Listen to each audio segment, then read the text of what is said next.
Good morning, people. Today we're going to review some important events about Germany between the years of 1815 and 1989.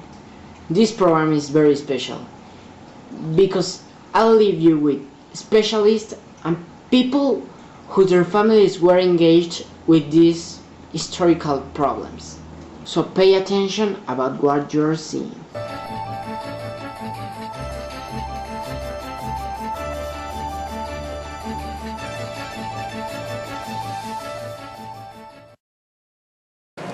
Good afternoon, Dr. Schweinsteiger. Can you tell us something about the German Confederation? Good afternoon, Mr. Tian. Well, the German Confederation was a loose association of 39 German states, which was created by the Congress of Vienna. But why was it created? It was created to coordinate the economies of separate German-speaking countries and to replace the former Holy Roman Empire. And why did it collapse? It collapsed because of the dispute between the two dominant member states of the Confederation, Austria and Prussia, over which had the inherent right to rule German lands, ended in favor of Prussia after the Austro-Prussian War in 1866. I see. And what happened next? Well, this resulted in the creation of the North German Confederation, with a number of South German states remaining independent, although allied first with Austria until 1876, and later with Prussia until 1871, after which they became a part of the new German state. So that contributed to the formation of Germany, as we know it right now. Yes, that is correct. I want to thank your time, Professor Frederick Schweinsteiger. You're welcome. In the following picture we see the North German Confederation flag, followed by a painting representing the Congress of Vienna. How was the formation of German Empire in 1871? The German Empire consisted in 27 territories, most of them ruled by royal families, while the Kingdom of Prussia contained most of the population and most of the territory in the Reich. The Prussian leadership became supported by the German leaders of Prussia itself played less role. What happened after 1850? After 1850, Germany industrialized rapidly, with the foundation of coal, iron and later steel, chemicals and railways. From a population of 41 million people in 1871, it grew from 68 million in 1930. From heavily rural nation in 1815, was now predominantly urban, and during its 47 years of existence, the German Empire operated as an industrial, technological and scientific giant, receiving the more Nobel Prizes of Science than Britain, France, Russia and the United States combined. What happened in 1871? German constitution was adopted by the Reichstag on 14 April 1871. It was proclaimed by the Emperor on 16 April, which was substantially based upon Bismarck's North German constitution. Germany acquired some democratic features. What happened with the new empire? The new empire had parliament called Reichstag, which was elected by universal male suffrage. However, the original constituencies drawn in 1871 were redrawn to reflect the urban areas.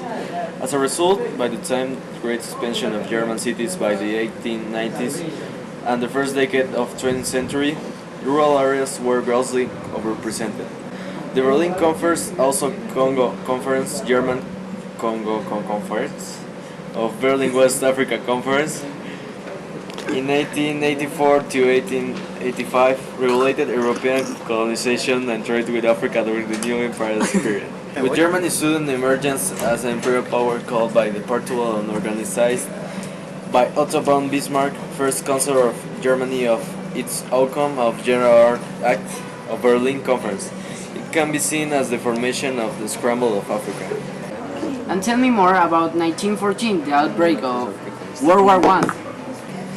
German mobilization schedule. The staging of area of German army was Aachen, on the border with France and Belgium. However, the first troops arriving where would have to move out straightway make room for the next arrivals, and so on. The only direction was to forward, to France and Belgium, thus precipitating war mobilization with German army men were within 28 to 48 hours, something the Kaiser and the German army commanders were aware of.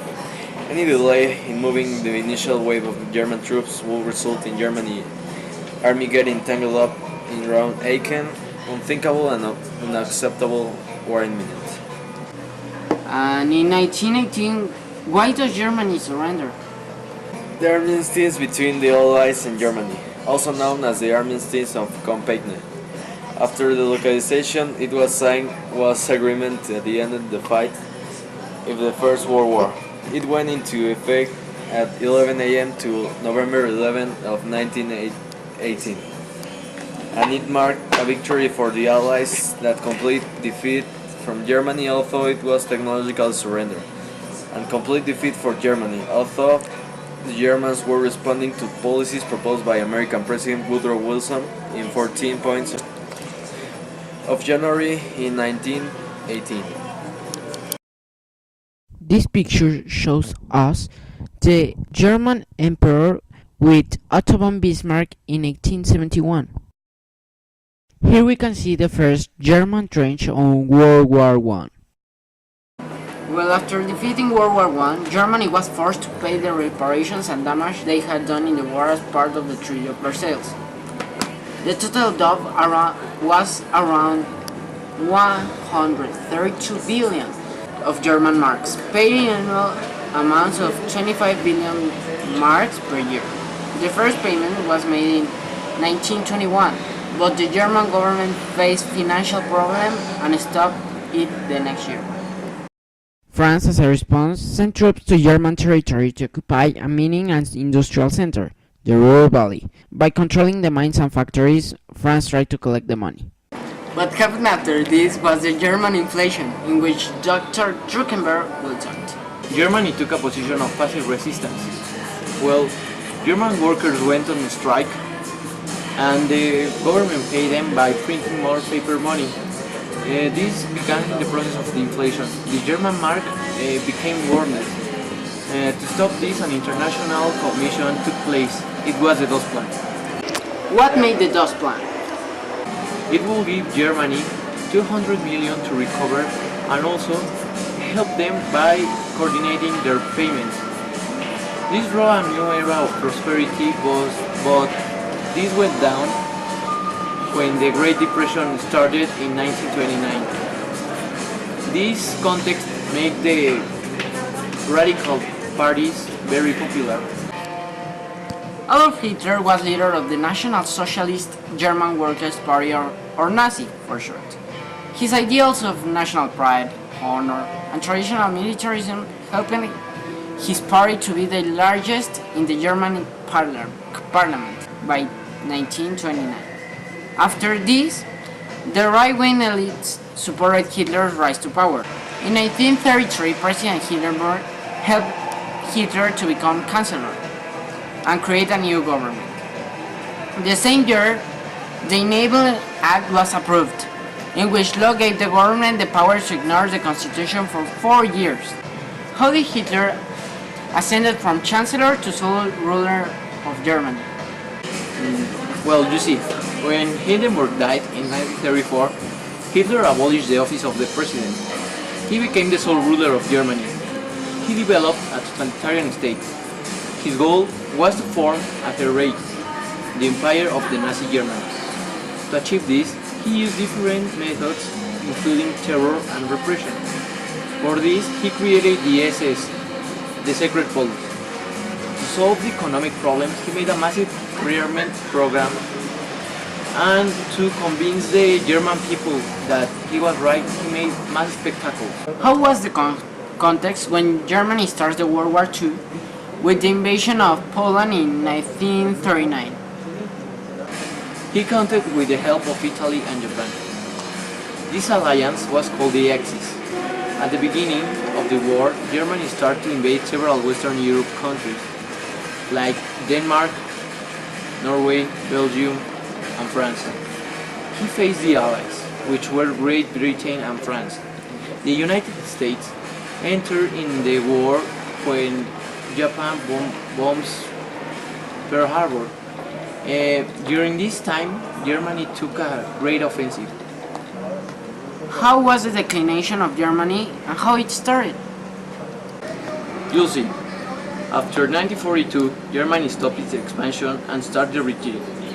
In the Eastern Front, the USSR gains territory and takes back Stalingrad. In the Western Front, the Allies invade and defeat Italy in 1943 and the Axis troops in North Africa. In 1944, France is liberated, and in 1945, the Allies start the offensive against Germany. During March to May, the Allies invade Germany, and Hitler suicides in April 30, and Germany surrenders in May 7. Let's talk a little about Germany during the Cold War.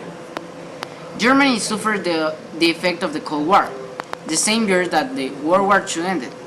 But why? See, Germany was divided in two blocks, each one of them an state.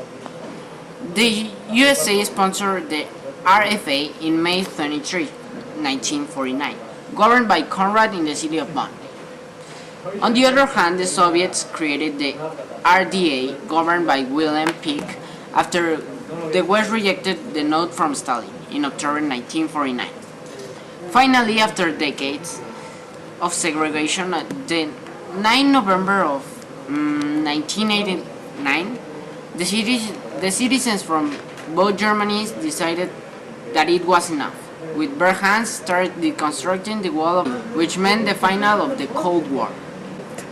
But it wasn't until 1990 that both Germanies united as a single state and joined the UN as the Federal Germany Republic.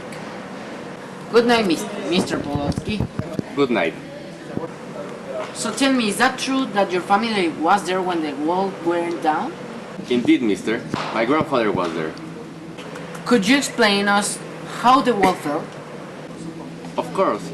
It all happened 9 of November of 1989 when a man named Gunther from the government gave an interview to a journalist just like you about some travel new laws. And why were these new legislation created? Well, in that time, the people was very upset with the government because it had been separated from their families and been controlled for too long. And other countries like Austria or Hungary had complained about the situation because so many people have gone into their countries. So because of that, Germany created some new legislations to control that thing. It's very interesting. And what happened that night? Well, now that man named Gunther told in television that people now with these new laws didn't need passports or visas to travel. They just need like an ID. Because of this, the checkpoints of the wall will be open and all can go into the other Berlin, other Germany. Because of that, many people from their homes went out at night to try to cross from the border. But there was a problem. Which was it? The problem was that with these new laws, they were meant for the day after.